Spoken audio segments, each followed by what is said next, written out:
ओम नमो भगवते वासुदेवाय नमः. श्री स्वामी समर्थ. जय जय स्वामी समर्थ. सर्वांच्या मनातील सर्व चांगल्या इच्छा स्वामी लवकरात लवकर पूर्ण करो. स्वामींचरणी मी प्रार्थना करते आणि आजच्या व्हिडिओला सुरुवात करते. तर आजचा व्हिडिओ म्हणजे अधिक मास महात्म्य अध्याय 17. ह्यातील मी भावार्थ सांगणार आहे, जो कथेच्या स्वरूपात आहे. अगदी तुमचा फार वेळ न घेता तर आपण अधिक मासाचं पारायण महात्म्य ऐकत आलो आहोत. मग त्यामध्ये खंड पडायला नको. तर काल माझा राहिला होता अधिक मास महात्म्य 17वा सांगायचा, तर मी तो सांगत आहे. तर नक्की शेवटपर्यंत ऐका. अधिक मास महात्म्य अध्याय हे श्रवण केल्याने आणि पठण केल्याने किंवा ऐकल्याने, भले कथा ऐका तुम्ही, तर त्यामुळे तुमचे पुण्य वाढते आणि बुद्धीही वाढते असं म्हणतात. तर चला तर मग आपला भावार्थ आपण ऐकणार आहोत. अधिक मास महात्म्य अध्याय 17. ओम नमो भगवते वासुदेवाय नमः. श्री गणेशाय नमः. ओम सरस्वती देवे नमः. गुरुभ्यो नमः. त्याचबरोबर माझ्या कुलदेवतांना स्मरण करून मी ही कथेचा भावार्थ सांगण्याचा प्रयत्न करत आहे, तो तुम्ही शांत चित्ताने ऐका. तर बघा, भावार्थ हा म्हणजे मी कथेच्या स्वरूपात सांगणार आहे. तर बघा, कथेमध्ये असं आहे की धर्मशर्मा नावाचा एक ब्राह्मण होता. तो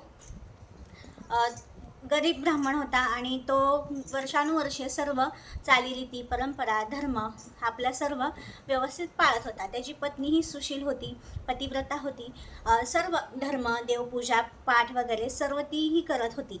पण वयानुसार त्यांचं म्हणजे वृद्ध झाले होते, ते वय झालं होतं त्यांच्या शरीरात तेवढी शक्तीही नव्हती की ते पुढे जाऊन आता व्रतवैकल्य, जे काही स्नान दान धर्म आहे ते करू शकतील. पण आजूबाजूचे लोक, ब्राह्मण वगैरे, इतर वैयक्तिक लोक जेव्हा अधिक मास आल्यावर स्नान करण्यासाठी सरोवराच्या ठिकाणी जात, दानधर्म करत, पूजापाठ करत, तर ते पाहून त्या पत्नीला खूप छान वाटत असे आणि तिलाही वाटत असे की व्रतवैकल्य करावं, स्नान दान धर्म करावं, पण शरीराने होऊ शकणार नव्हतं. मग ते दोघंही वयस्कर असल्यामुळे तिने तिच्या पतीला ही तिची इच्छा सांगितली. त्यावेळी पतीसुद्धा वयस्करच होते म्हणताना मग त्यांनीसुद्धा मग तर पत्नीचा हट्ट पुरवणे हे पतीचा धर्मच आहे, हे शास्त्रांमध्ये वगैरे सांगितलेलं जातं. मग पतीसुद्धा ऐकतात आणि मग म्हणतात, मग ठीक आहे, तुझी इच्छा आहे तर करूया, पण आपल्याला महिनाभर काही जमणार नाही. आणि थोडे दिवस तर निघूनही गेले होते. मग ते दोघं काय करतात, संकल्प करतात 3 दिवसाचा, की 3 दिवस आपण सरोवराच्या ठिकाणी जाऊन स्नान करूया, पूजापाठ करूया आणि यथाशक्ती दानधर्म करून ब्राह्मण भोजन वगैरे घालूया, असं ते दोघं ठरवतात. मग दुसऱ्या दिवशी ते संकल्प वगैरे करून स्नान करण्यासाठी सरोवराच्या ठिकाणी जातात. एक दिवस पहिल्या दिवसाचं स्नान दान धर्म जप त्यांचं सर्व होतं व्यवस्थित, नामस्मरण वगैरे. दुसऱ्या दिवसाचंही अगदी व्यवस्थित म्हणजे विघ्न न येता होऊन जातं. पण तिसऱ्या दिवशी काय घडतं, त्यांच्या वाटेत त्यांना सरोवराच्या ठिकाणी जाताना एक पिशाच्च भेटतो. तो अगदी क्रूर असतो, म्हणजे धष्टपुष्ट, सुळे दात पुढे असतात आणि अगदी असा धष्टपुष्ट असल्यामुळे, पिशाच्च असल्यामुळे हे दोघं घाबरतात. पण तो अतिशय करुण भावनेत त्याच्या ब्राह्मणाच्या पायाशी जातो आणि म्हणतो, मला ह्या योनीतून मुक्त करा. तर मी आता खूप कंटाळलो आहे ह्या योनीत राहून. आणि तो मग त्याची पूर्वजन्माची कहाणी सांगतो. तो म्हणतो, मी पूर्वजन्मी मला घाबरू नका म्हणून सांगतो तो त्या दोघा पती पत्नींना. आणि तो त्याची पूर्वजन्माची कथा वगैरे सांगत असतो. तर कथा काय सांगतो, तो पूर्वजन्मी एका जन्मी तो एक श्रीमंत सावकार होता आणि तो खूप धन वगैरे कमवत होता, पण त्यानं कधी दान धर्म, व्रतवैकल्य, नामस्मरणामध्ये अजिबातच घालवलेला नसतो त्याचा तो पूर्ण आयुष्य. तो नुसतं पैसे कमवणे, लुटमार, म्हणजे एखाद्याचं आता कर्ज दिले मग जबरदस्तीने कर्ज वगैरे लुबाडणे, हेच फक्त प्रकार करत असतो आणि फक्त धनाचा संशय करत असतो. पण धनाचा संशय करण्याच्या नादात त्याच्याकडून पुण्यकर्म काहीच घडत नाही. तो नाही अन्नदान करत, ना स्नान करत, ना जप करत, नामस्मरण करत, ना देवपूजा करत. तो स्वतःला अतिशय गर्विष्ठ मानत असे आणि असंच कालांतराने त्याचं निधन वगैरे होतं. त्यानंतर त्याच्या त्या पूर्वजन्माच्या चुकीमुळे त्याला 2 जन्म मिळतात. एक भिल्ल म्हणून मिळतो आणि एक पिशाच्या योनीतलाच मिळतो. त्यानंतरचा सुद्धा त्याला पिशाच कुळातलाच जन्म मिळतो. तर हा जन्म मिळाल्यावर तो अतिशय दुःख होतो आणि त्याला वाटायला लागतं मग की हे खूप घाणेरडं जन्म मला मिळायला लागलेत, मला नरभक्षक करायला लागतो. परत भिल्ल म्हणून जन्माला आला त्यावेळीसुद्धा त्याला पापकृत्यच करायला लागलेले असतात.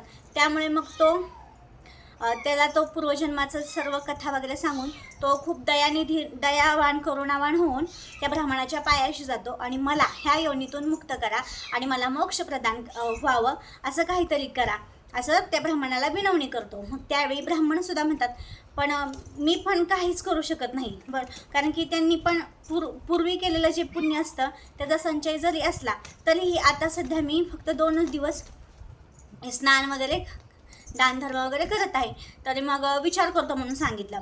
मग तुम्ही इथेच थांबा म्हणून त्या पिशाच्याला त्यांनी सांगितलं. मग तो पिशाच तिथेच थांबला. ते दोघं पती पत्नी सरोवराच्या ठिकाणी गेले. स्नान दान धर्म त्यांचं जे काय आहे ते संकल्पयुक्त संपूर्ण केलं. मग त्यांनी येऊन त्या ब्राह्मणाला आणि ब्राह्मण पत्नीला त्या पिशाच्याची त्यांना दया आली. मग दया आल्यामुळे मग त्या लोकांनी काय केलं, 3 दिवसाचं त्यांचं जे व्रताचं पुण्य होतं, स्नान दान धर्म अन्नदानाचं वगैरे, ते सर्व पुण्य त्या पिशाच्याला दिले आणि त्याला त्या योनीतून मुक्तता दिली. त्या पिशाच्याचं म्हणजे स्वतःचं पुण्य त्याला दान केल्यामुळे काय झालं, त्या पिशाच्याला नेण्यासाठी वैकुंठातून काही लोक आले रथ घेऊन आणि त्याला ते घेऊन गेले. तर त्याचा तो दिव्य प्रकाश होऊन त्या वैकुंठाच्या विमानात बसवून तो गेला, म्हणजे त्याचा उद्धार झाला, त्याला मोक्षप्राप्ती झाली. मग त्याला मोक्षप्राप्ती झाली त्यामुळे मग जे वैकुंठातून आलेले जे दैवत होते त्यांनी त्या ब्राह्मण आणि ब्राह्मण पत्नीलासुद्धा म्हणजे चांगले कर्म केल्यामुळे त्यांचाही पुढे त्यांना त्यांनाही मोक्ष मिळाला. म्हणजे स्नान दान जप नामस्मरण हे केल्याने म्हणजे अधिक मासात केल्याने किती पुण्यफळ मिळते हे ह्या कथेद्वारे सांगण्यात आलेलं आहे. तर मी कथा कशी सांगली नक्कीच कमेंट करून कळवा. मग फेस दाखवून बनायचं म्हटलं तर थोडंफार चलबिचल होतं. पहिल्यांदाच मी ट्राय केला आहे फेस दाखवून बोलण्याचा. काही चुकलं वगैरे असेल तर नक्की क्षमा करा. स्वामींचरणी पण मी प्रार्थना करते आणि माफी मागते जर काही चुकलं असेल तर. पण कथा कशी वाटली नक्कीच कमेंट करून कळवा. ओम नमो भगवते वासुदेवाय नमः किंवा श्री स्वामी समर्थ नक्की लिहा. धन्यवाद. श्री स्वामी समर्थ. जय जय स्वामी समर्थ. सर्वांचा दिवस सुखाचा आनंदाचा आणि भक्तिमय जाओ, नामस्मरणात जाओ. अगदीच काहीच करता नाही आलं आपल्याला, स्नान तर करायला आपल्याला तीर्थक्षेत्री जाता येत नसेल तर आपण घरात बसून कमीत कमी 11 वेळा 108 वेळा किंवा उठता बसता कधीही तुम्ही नामस्मरण केलं तरीही चालतं. तर नक्कीच नामस्मरण करा आणि थोडं यथाशक्ती होईल तेवढं दान धर्म करा. म्हणजे घराजवळ आपल्या कोणी आलं पशु पक्षी त्यांना पण अन्नदान वगैरे आपलं करायचं. त्याचबरोबर ते करून जर एखादा वाट सुरू आला, कोणी वैयक्तिक कोणीही व्यक्ती आली तर त्यांनासुद्धा तुम्ही मोकळं जाऊन देऊ नका, खाऊ पिऊ घाला आणि अशीच आपली थोडीशी सेवा करा. तर चला तर मग कसा वाटला व्हिडिओ नक्कीच कमेंट करून कळवा. ओम नमो भगवते वासुदेवाय नमः. श्री स्वामी समर्थ. तुमचा फार वेळ न घेता मी माझ्या व्हिडिओची समाप्ती इथेच घेते. आजची सेवा इथेच थांबवते. धन्यवाद. श्री स्वामी समर्थ.